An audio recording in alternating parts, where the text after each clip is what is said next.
परीक्षित महाराज को अनेक साधु मिले श्राप लगने के बाद।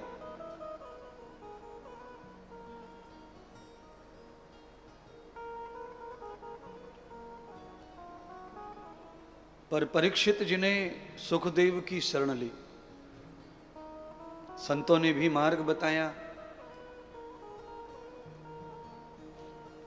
कि आपकी जो प्रॉब्लम है, परेशानी है, वो सुखदेव जी हल कर सकते हैं। हम उस लायक नहीं, हमारी उतनी पात्रता नहीं है। अच्छा, जो साधु ईमानदार होता है वो कभी किसी को अटकाता नहीं, फंसाता नहीं, वो मार्ग दिखाता है। गुरु का भी यही काम है, ब्राह्मण का भी यही काम है। ब्राह्मण क्यों पूजनीय है? क्योंकि उसका काम वही है, वो किसी को फंसाए ना, अटकाए ना, भ्रमित ना करे। कोई दुखी है, परेशान है, विपत्ति में है, उसको मार्ग दिखाए, उसे सरलता से पार करे। षड्यंत्र के तहत उसे लूटे ना, लपचे ना, उसे किसी अच्छे विद्वान के पास भेजे, अच्छे संत के पास भेजे। लोग पूछते हैं महाराज हम वहां से दीक्षा लिया, वहां से दीक्षा लिया है और दिल आप पर आया है, तो आपसे दीक्षा लें कि नहीं लें? कहीं ऐसा तो नहीं कि कुछ अपराध हो जाएगा? हम उनको तत्काल कहते हैं कि आप हमसे भी दीक्षा लो और हमारे जैसे और भी कोई अच्छे मिले उनसे भी लो और लो। पूरी जिंदगी भर रोज दीक्षा लेते रहो तो कोई पाप लगने वाला कोई अपराध नहीं है, ये कोई पाप नहीं है।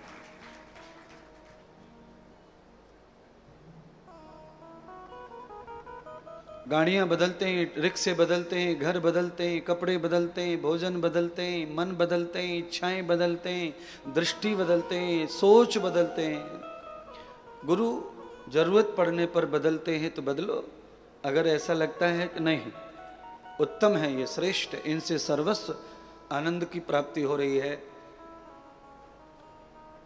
तो उनसे भी काम चल सकता है, उनसे भी हमें मार्ग मिल सकता है, हमारा उद्धार हो सकता है।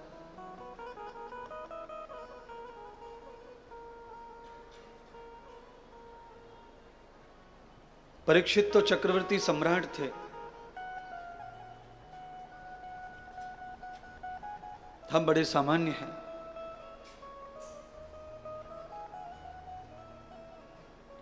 परीक्षित ने गुरु शरण में जाने के बाद सर्वस्व का त्याग कर दिया।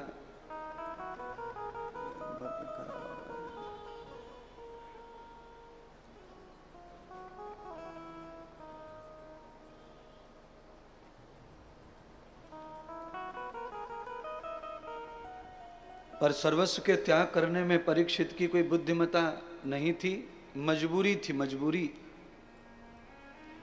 घर वापस जाएंगे तो पाप रहेगा ही,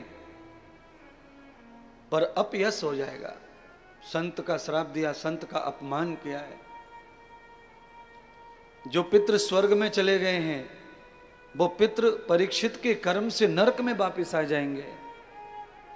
ये पुराणों में व्यास जी ने लिखा, जो लोग गंगा नहाने जाते हैं, जो लोग वृंदावन जाते हैं, जो लोग काशी जाते हैं, जो लोग पंढरपुर जाते हैं, पायरी करते हैं, पैदल यात्रा करते हैं, तीर्थ करते हैं, उनके पितृ जहां भी होते हैं वहां से दृष्टि डालकर देखते हैं कि उनकी औलाद क्या कर रही है, उनका पोता क्या कर रहा है, तो फिर वो स्वर्ग में खुश होते हैं, नाचते हैं, मगन होते हैं। पितरों के चले जाने के बाद, माता पिता के जाने के बाद में यहाँ जो औलादें हैं वो दारू पी रही हैं, जुआ खेल रही हैं, गुंडागिर्दी कर रही हैं, तो वो स्वर्ग में बैठे बैठे वहीं से रोते रहते हैं और वो बस देखना नहीं चाहते किसी को। इसलिए पितरों की पुण्याई से पुत्र का कल्याण होता है, तो पुत्र के सत्कर्मों से पितरों का कल्याण होता है। परस्परम कृतम जाताम वेदस्त युक्तो न पुत्रम भवेतः।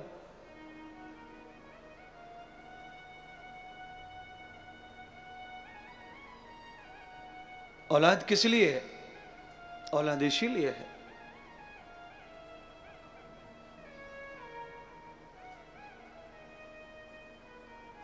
जिस लोक में भी पितृ हैं वहां तक भी औलाद का कर्म मान्य है।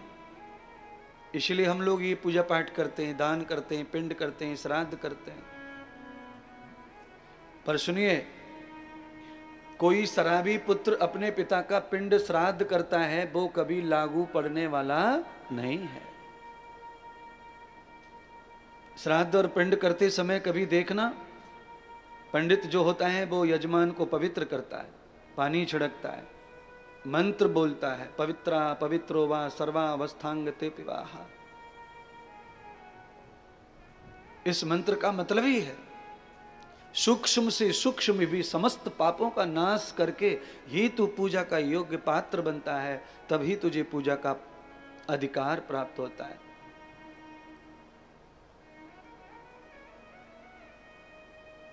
दुर्जन को, अपवित्र व्यक्ति को पूजा का अधिकार नहीं है। अच्छा, पूजा बड़ी बात है, बेटी का कन्यादान करने का भी पापी को अधिकार नहीं है।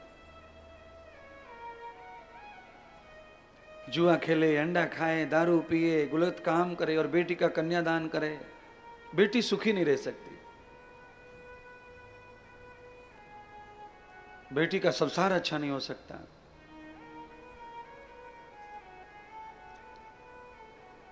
बेटी को पवित्र करना है, बेटी को सुखी रखना है, तो पहले कन्यादान के हाथ अच्छे करो, उन्हें पवित्र करो, गंगा नहाओ, गौदान करो, भोजन करवाओ, अपने आप को पवित्र कर लो। भूल से भी कोई पाप हुआ है, उस पाप का प्रायश्चित गौदान है। जो पाप हमें समझते नहीं, जिन पापों का कहीं पूजा पाठ नहीं है, जिन पापों का प्रायश्चित नहीं है, उन पापों को भी भस्म कर देती है गौ माता।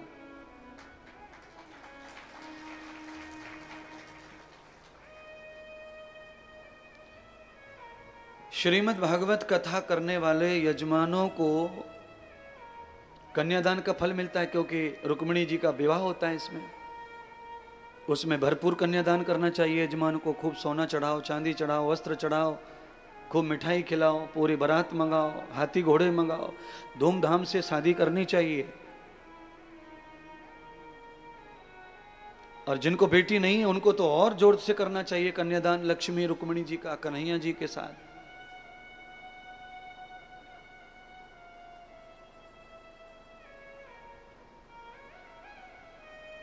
राजा भीष्मक ने 1.25 लाख गायों का दान किया था रुक्मिणी को कन्यादान में। और हमारे यहाँ तो गौदान की प्रथा है, चांदी की गाय हम कन्यादान में दान करते हैं बेटी को, और बेटी को हम ठाकुर जी भी दान में देते हैं। ससुराल जाती है तो गोपाल लड्डू लेके जाती है, गोद में मिठाई भरते हैं, लड्डू देते हैं, तो गोपाल भी देते हैं साथ में। गोपाल क्यों देते हैं? गोपाल इसलिए देते हैं क्योंकि गाय दी है, तो बिना गोपाल के गाय की रक्षा नहीं है। इसलिए भागवत निरंतर ही होती रहनी चाहिए। भागवत होगी तो गोपाल बचेंगे, गोपाल की स्थिति बचेगी, गोपाल का चरित्र बचेगा।